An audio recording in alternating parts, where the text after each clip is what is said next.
Swerte ng mga pasahero nasa Zodiac. Kitang ito, laki mo. Grabe. Ito yung mga views na sa TV lang natin dati nakikita, ngayon sa personal na. Mga mayayaman lang nagkukross sa Antarctica. Balik-balik lang yung mga crew. Yung mga crew libre lang. May bayad pa. Napunta pa dito, ito na. Yun. Laki no? Anong sa'yo? Anong siya no? Lalabas ulit yun. Swerte na ano, nandiyan no? Para Zodiac oh. Swerte na Zodiac. Ayun, laki ng whale. Lutang ulit yan sa banda rito. Tayo natin din. Swerte ng mga pasahero nasa Zodiac. Kitang ito, laki oh. Grabe. Uy, pinakaid na pa yung buntot. Nasaan na? Nawala, dumive na. Reverse yung barko. Hindi na yata kinain yung yelo. Atras muna.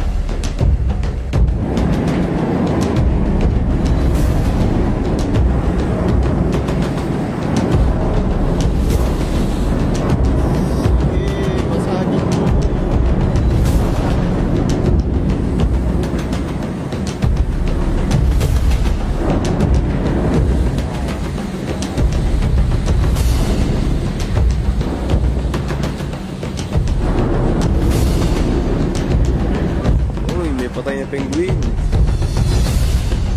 Guys, sobrang ingay dun sa may kabina, kasi sa bandang unahan yung kabina namin. Hindi ka makakatulog talaga kasi bumabanggain sa ilog, maingay talaga.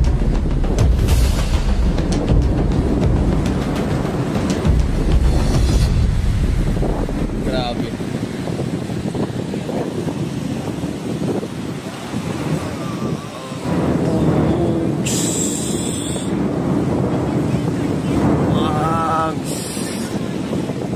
Boom, basag.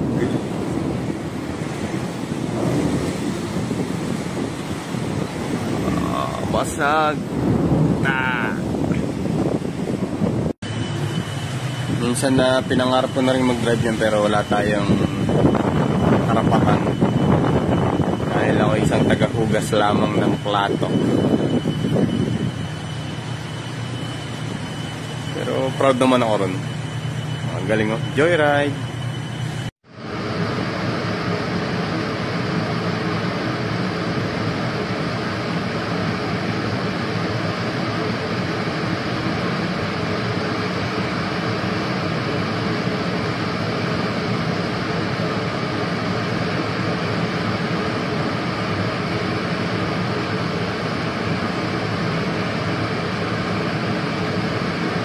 Grabe yung ganda ng bundok. Ay, walang iya.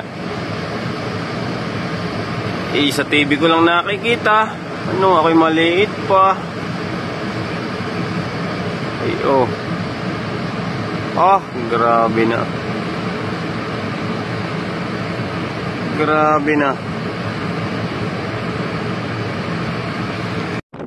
Guys, share ko lang yung mga naglalaki yung iceberg dito sa Antarctica.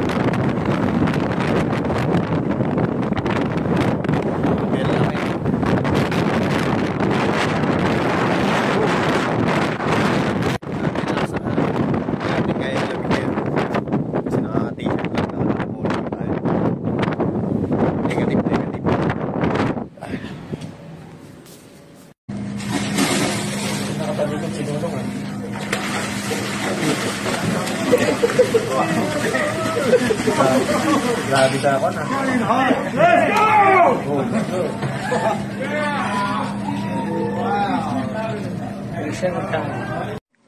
Nandito na naman yung yelo. Ay, yung yelo, yung barko. Nakaparada sa yelo. Eto mga crew yan. Mga kasama natin mga crew. Yung silabasan din. Siyempre hindi lagi trabaho. Labas-labas din paminsan-minsan na refresh. On, tayo ay babalik na.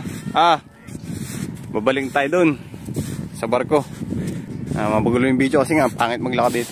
Lubog-lubog. So yun mga boss, nandito ako sa harapan ng barko kung saan nakabaon na naman siya sa yelo. Ayan o. Kita niyo yung mga yelo. Talagang nawahi yung yelo pagdaan niya. Kapatid daw ito na yan o. Kokaliyong ng Pilipinas, Agusan del Sur o Agusan del Norte ba yun? Hindi ko alam eh. Hindi ko sure. Pero search ko mamaya. Yan, bali ka na yung mga pasahero.